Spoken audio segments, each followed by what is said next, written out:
அதுக்கப்புறம் எச்சம்மாவும் பகவானோட அம்மாவும் சேர்ந்து இருந்தாங்க. எச்சம்மா பகவானை தேடி வந்த அதே காலகட்டத்துலதான் இன்னொரு மிக மிக முக்கியமானவரும் பகவானை தேடி வந்தார். சொல்ல போனா மலைசுவாமி, பிராமண சுவாமி அப்படின்னு அது வரைக்கும் சொல்லிட்டு இருந்ததை மாத்தி இனிமேல் இவர் பகவான் ஸ்ரீ ரமண மகரிஷி அப்படின்னு அழைக்கப்படணும்னு அவர் அறிவிச்சார். அவர்தான் காவிய கண்ட கணபதி முனிவர்.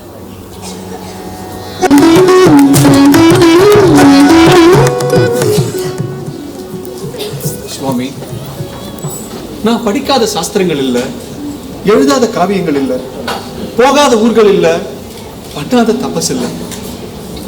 இருந்தாலும் நான் யார் அப்படிங்கிற அந்த உணர்தல் எனக்கு இன்னும் வரல. என் தபஸ்ல ஏதாவது குறை இருக்கா? அந்த உணர்தல், அந்த புரிதல் வர நான் என்ன பண்ணணும்? எல்லாரும் என்ன பெரிய பண்டிதர்னு சொல்லுவா. ஆனா எது புரியணுமோ அது இன்னும் புரியல. நான் உங்களை சரணாகதி அடைஞ்சிருக்கேன். நீங்க தான் எனக்கு உதவி புரியணும் பிராமண சுவாமி. இவா காவிய கண்ட கணபதி முனி இதுக்கு முன்னாடி 2 பிராവശ്யம் இங்க வந்திருக்காரு. இந்த சுக்லாம்பரதம் விஷ்ணு சசிவர்ணம் சதுர்புஜம்ங்கிற கணபதி ஸ்துதிக்கு உங்களோட உதாரணம் இல்லை இல்லை உங்களுக்கு பார்த்ததுமே தெரிஞ்சிருக்கும். என்ன என்ன உங்களுக்கு நினைவு இருக்கா? எனக்கு விமோசனம் தேவை. அத சுவாமி தான் அருள முடியும். நான் அப்படிங்கிற எண்ணம் எங்கேந்து வர்றதுன்னு கண்டுபிடி. அதுதான் தபஸ். நீ ஜபத்தில் இருக்கும்போது துவனி எங்கேருந்து ஆரம்பமாறுது, எங்க வந்து ஐக்கியமாறுதுன்னு விசாரம் பண்ணு. அதுதான் தபஸ். நான் அப்படிங்கிற அந்த எண்ணம் எங்கேந்து வர்றதுன்னு கண்டுபிடி. அதுதான் தபஸ். நீ ஜபத்தில் இருக்கும்போது அந்த துவனி எங்கேந்து கிளம்புறது, எங்க வந்து ஐக்கியம் ஆறுதுன்னு விசாரம் பண்ணு. அதுதான் தபஸ். சுவாமி, இவ்வளவு பெரிய சித்தாந்தத்தை எவ்வளவு எளிமையா சொல்லிவிட்டீர். நான் யார் அப்படிங்கிற அந்த கேள்வி இப்போ என் மனசுல விஸ்வரூபம் எடுத்திருக்கு.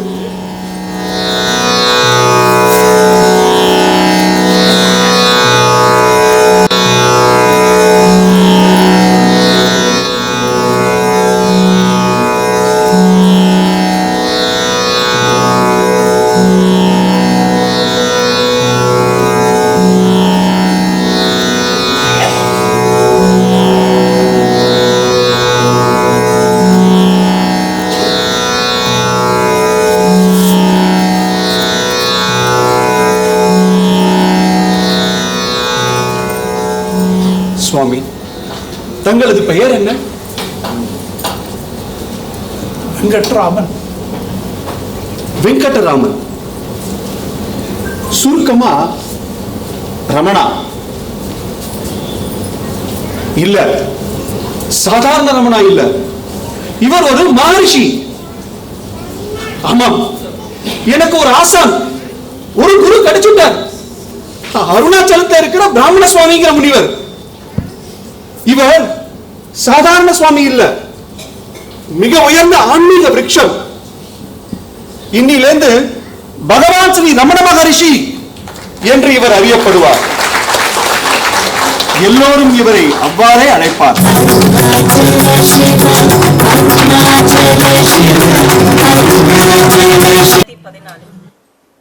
அப்போ பகவானுக்கு வயசு 35. அந்த சமயத்துலதான் பகவானோட அம்மா மறுபடியும் பகவானை பார்க்க வந்தாங்க. வந்த இடத்துல உடம்புக்கு முடியாம போய் தீவிர ஜுரம் வந்துருச்சு. அம்மா பக்கத்திலேயே இருந்தார் பகவான். என்னதான் பகவானா இருந்தாலும் பெத்தவங்களுக்குன்னு சில சலுகைகள் உண்டு தானங்க.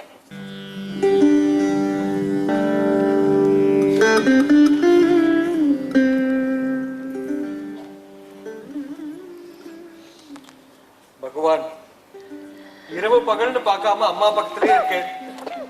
நீங்க நினைச்சா இந்த உபாதையை குணப்படுத்த முடியாதா? குஞ்சுசாமி, பகவான் ஒன்றும் சொல்லாத. என்ன பண்ணணும் ஏது பண்ணணும்னு அதுக்கு தெரியும். இருந்தாலும் எங்க எல்லாத்துக்கும் ரொம்ப வேதனையா இருக்கு. இந்த உடம்பு என்னெல்லாம் அனுபவிக்கணும்னு இருக்கோ அனுபவிச்சுதானே தீரணும். பிராரப்த கர்மா யாராலையும் மாற்ற முடியாது. இந்த ஞானம், இந்த அறிவு பவழக்குன்றுல என் வெங்குட்டுவ பார்த்தப்போ இல்ல, இப்போ இத பகவானா பாக்கறச்ச எல்லாம் தெளிவாயிடுது. பகவான் இப்படி நீங்க பேசாம இருந்தா என்ன அர்த்தம்? இது வரைக்கும் நான் உங்ககிட்ட எதுவுமே கேட்டது கிடையாது. முதல் முறையா கேக்குறேன், அம்மாவை குணப்படுத்திடுங்களேன்.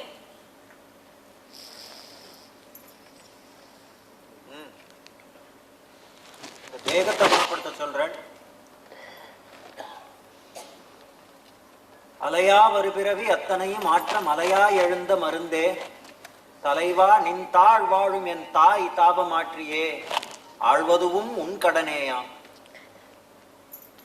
காலகாலா உன் கமலபதஞ்சார்ந்த பாலன் என ஈன்றாள் பால், அந்த காலந்தான் வாரா வகை உன் கால்வாரிசமே காட்டுவாராயு காலனுமே யார். ஞானாங்கி யாயோங்கு நல்லருண ஓங்கலே, ஞானாங்கி யாழன்னை நல்லுடலை ஞானாங்கமாக செய்து உன் பதத்தில் ஐக்கியமாக்கிக் கொள்வாய், சாகத்தீ மூட்டுவதேன் சாற்று. மாயா மயக்கமதை மாற்று அருண மாமலை, என் தாயார் மயக்க கற்ற தாமதமேன். தாயாகி தன்னை அடைந்தார் வினையின்றா கருத்தாழ்வார் உலகில், உன்னையலால் உண்டோ உரை. போதுமா பாட்டி? பொதுவா எல்லார்ட்டையும் சொல்லுவேன், எனக்கு 2 பேர்கிட்ட தான் பயம். ஒண்ணு ராமநாத பிரம்மச்சாரி, இன்னொன்னு நீங்க. ஏன்னா நீங்க 2 பேர் தான் இது வரைக்கும் உங்களுக்குன்னு எதையுமே கேட்டுன்றது கிடையாது. எங்களுக்குன்னு நீங்க இருக்கும்போது பகவான் எங்களுக்கு வேற என்ன வேணும்? என்னமோ திடீர்னு கொஞ்சம் தெம்பு வந்த மாதிரி இருக்கு.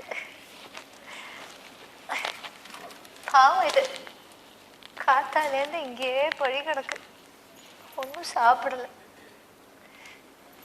ஏதானும் சமைச்சு போடலாம். அதுக்கப்புறம் ஒரு 8 வருஷம் அம்மா பிள்ளையோடே இருந்தாங்க ஸ்கந்தாசிரமத்தில். 1922 மே 19 வெள்ளிக்கிழமை அந்த புண்ணியவதி அட்டைன் சால்வேஷன். அன்னைக்கு ஒரு ஞானியா மகரிஷியா மட்டும் இல்லாம ஒரு மகனாவும் இருந்தார் பகவான்.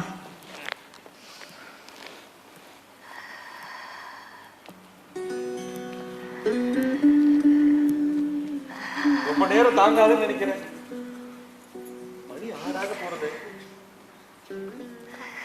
எல்லாத்தையும் சாப்பிட சொல்லிடலாமா? ஆண்டவரே, எதை எப்ப சொல்லணும்னு பகவானுக்கு தெரியும். ஆண்டவரே சும்மா இரும்.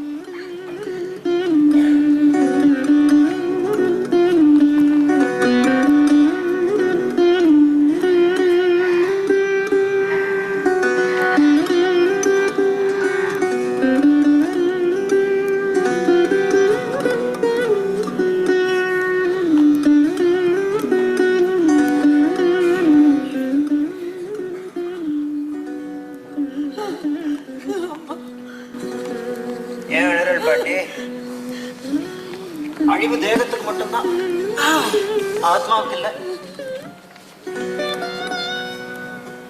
என்னையா நின்னுட்டு இருக்கே? வாங்கோ சாப்பிட போறோம்.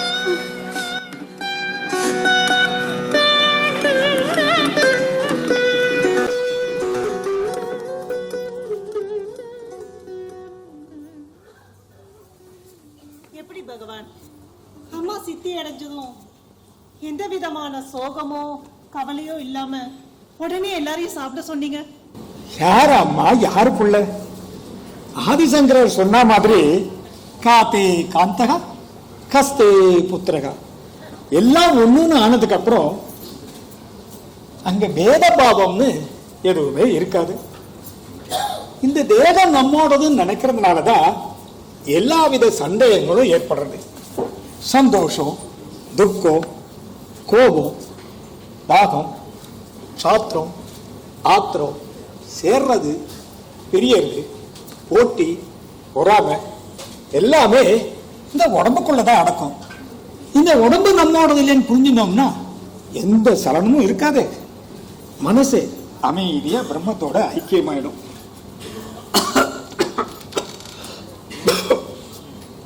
ஆனா பகவான், சந்தேகங்கிறது மனுஷங்களோட இயல்பு தானே. எதையுமே நினைக்காம இருக்கணும், அதுதான் உண்மையான இயல்பு. அந்த பால்பிருண்டன் கூட முதல்ல இங்க வந்த போது அவருக்கும் இதே மாதிரி தான் பலவித சந்தேகங்களும் கேள்விகளும் இருந்தது. சில பேர் வாய் விட்டு கேட்பா, சில பேர் மௌனமா இருந்துட்டு போயிடுவா. அதுல முக்கியமா அந்த 20 வயசு பொண்ணு. யாரு? கனகம்மாவை சொல்றீங்களா?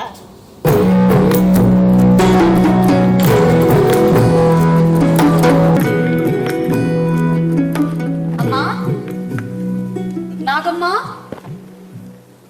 யாரு? நான் கனகம்மா. வாமா, வா வா வா வா, உட்காரு. ஆசிரமத்துல உன்னை பத்தி சொல்லிட்டு இருந்தாங்க. நீயும் திருவண்ணாமலையில இருக்கறதா முடிவு பண்ணிட்டேன்னு. ஆமா, எங்க தங்குற? இங்க தெரிஞ்சவங்க வீட்டுலதான். சரிம்மா, பாத்து இருந்துக்கோ. இந்த வீட்டுல பெருச்சாலிலாம் வரும். என்னது பெருச்சாலியா? என்ன இதுக்கே பயந்துட்டேன் அப்படி? ஆமா, பாம்புல எத்தனை வகை இருக்குன்னு தெரியுமா உனக்கு? பாம்பா? இல்லம்மா, இந்த மழை காலத்துல பாம்பு, பூரா, அரணை, நண்டுவக்கிளி இப்படி என்னெல்லாமோ வரும். சில சமயம் திருடங்களும் வருவாங்க.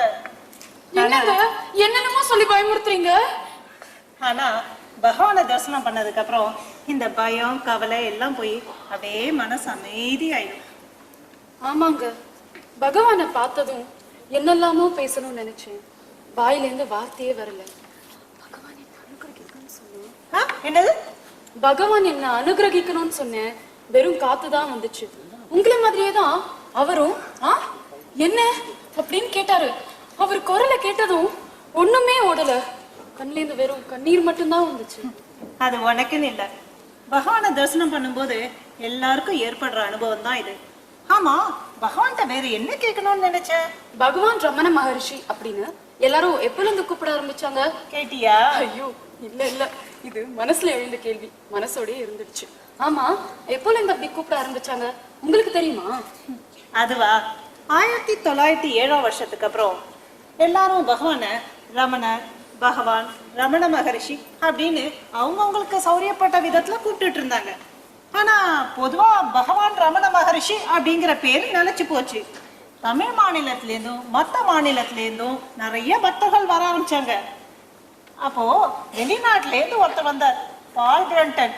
அவர் பகவானை தேடி வரல, அவர் தேடி போனது பரமாச்சாரியால.